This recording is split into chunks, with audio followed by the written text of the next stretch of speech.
الله أكبر الله أكبر.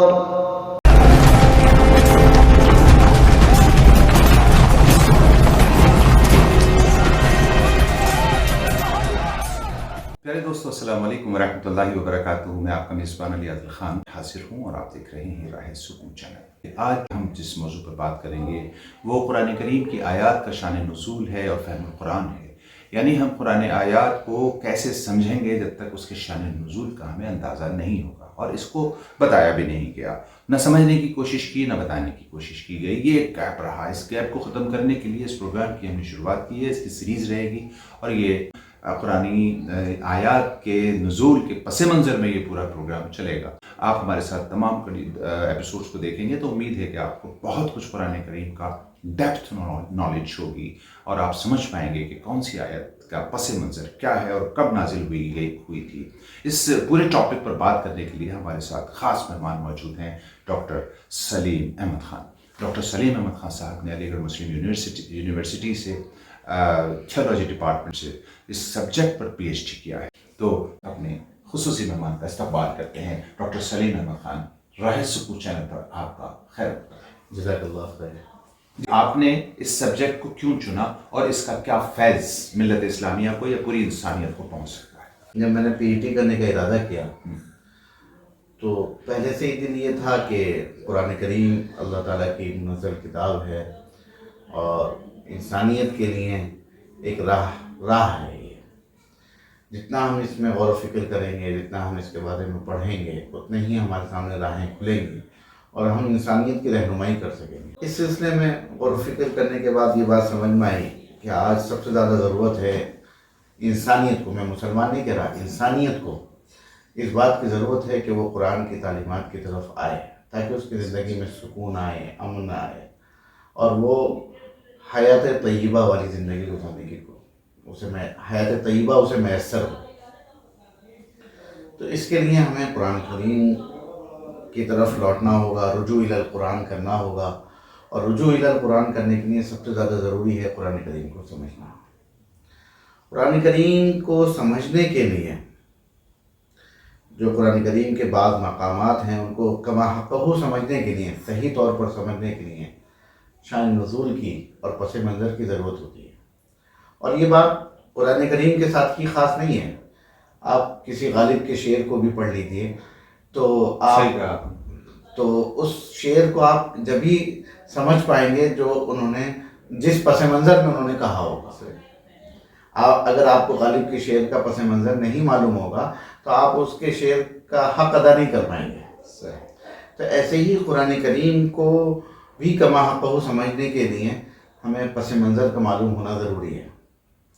قرآن کریم کی ہر آیت رہتی دنیا تک کے لیے، قیامت تک کے لیے رہنمائی کرنے کے لیے. الصلاة خير من النوم.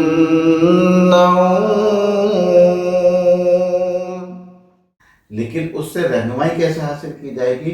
اس پس منظر کو سامنے رکھ کر ہمیں دیکھنا ہوگا. اللہ تعالیٰ نے قرآن کریم میں بہت سارے مقامات پر چھوٹے چھوٹے اشارے کیے ہیں. ان اشاروں کو سمجھنے کے لیے ہمیں پس منظر کا معلوم ہونا ضروری ہے. جیسے مثال کے طور پر وما رمیت اذ رمیت ولکن اللہ رمی. پہلی آیت میں اللہ تبارک تعالیٰ نے چھوٹے سے 2-3 لفظوں میں وما رمیت اذ رمیت ولکن اللہ رمی آیت کہہ رہی ہے آپ نے نہیں پھینکا جو آپ پھینک رہے تھے، اللہ نے پھینکا. کیا پھینکا؟ کسی سمجھنے والے کو نہیں سمجھ میں آئے گا جب تک کہ اس کے سامنے غزوہ بدر کے مناظر نہیں ہوں گے.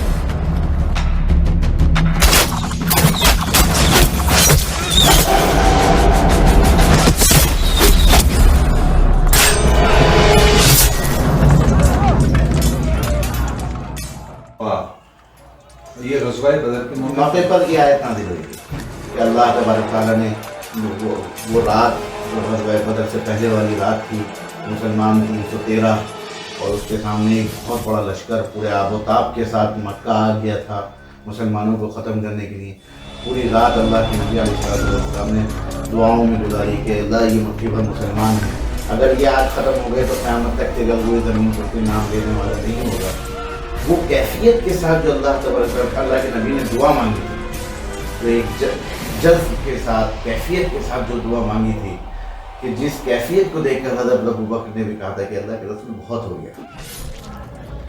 تو اس کیفیت کے بعد اللہ کے نبی علیہ السلام نے ایک مٹھی میں ریت اٹھا کر دشمنوں کی طرف پھینکا. اچھا، وہ پھینکی تھی، وہ چیز پھینکی تھی. اور اس پھینکنے کا ایک انسان کتنی طاقت سے پھینک سکتا ہے، کتنی لوگوں کی آنکھوں میں پھینک سکتا ہے. دشمن کی فوج کے ہر ایک سپاہی کی آنکھ میں پہنچ گیا. اللہ نے پہنچا دیا، اللہ کو نے پہنچا دیا. تو وہ اس پس منظر کو سامنے جب رکھیں گے تو ہمارے سمجھ میں آئے گا کہ اللہ کے نبی آپ نہیں پھینک رہے تھے جو آپ پھینک رہے تھے، بلکہ اللہ پھینک رہا تھا. اب بات پوری ہوئی، اب بات سمجھ میں آ جائے گی اس کے. اب شان نزول کو اس لیے سمجھنا ضروری ہوتا ہے. شان نزول کا یہ فائدہ ہے. دوستو، قرآن فہمی اور شان نزول کی اہمیت ویب سیریز کی پہلی قسط کا یہیں اختتام کرتے ہیں. امید ہے آپ کو یہ قسط پسند آئی ہوگی، یہ پروگرام آپ کو اچھا لگا ہوگا. اگر آپ ہمارے اس پروگرام کو پسند کرتے ہیں اور آپ چاہتے ہیں کہ یہ پروگرام اور بہتر سے بہتر ہو اور دلچسپ ہو، تو اس کے لیے آپ سے درخواست ہے کہ آپ اپنی رائےوں سے ہمیں ضرور نوازیں، کیونکہ آپ کی رائے پروگرام کو بہتر سے بہتر بنانے میں ہماری معاون ہوتی ہے. اور دوستو، اس پوری سیریز سے استفادہ کرنے کے لیے آپ سے درخواست ہے کہ راہ سکون چینل کو سبسکرائب کر لیں، تاکہ اس پوری ویب سیریز کی ہر ایک قسط آپ باضابطہ سلسلے وار دیکھ سکیں، نوٹیفیکیشن آپ کے پاس وقت رہتے پہنچ سکے اور آپ اس سے استفادہ کر سکیں. آپ کا میزبان علی عادل خان اجازت چاہتا ہے نئے عنوان کے ساتھ، اور اگلی ایپیسوڈ میں آپ کے ساتھ پھر حاضر ہوگا ڈاکٹر سلیم کے ساتھ. تب تک آپ اپنے ایمان اعمال، صحت و تندرستی، سراؤنڈنگ، والدین اور ماتحتوں کا بے حد خیال رکھیے. وما توفیقی الا باللہ. جزاک اللہ. لا إله إلا الله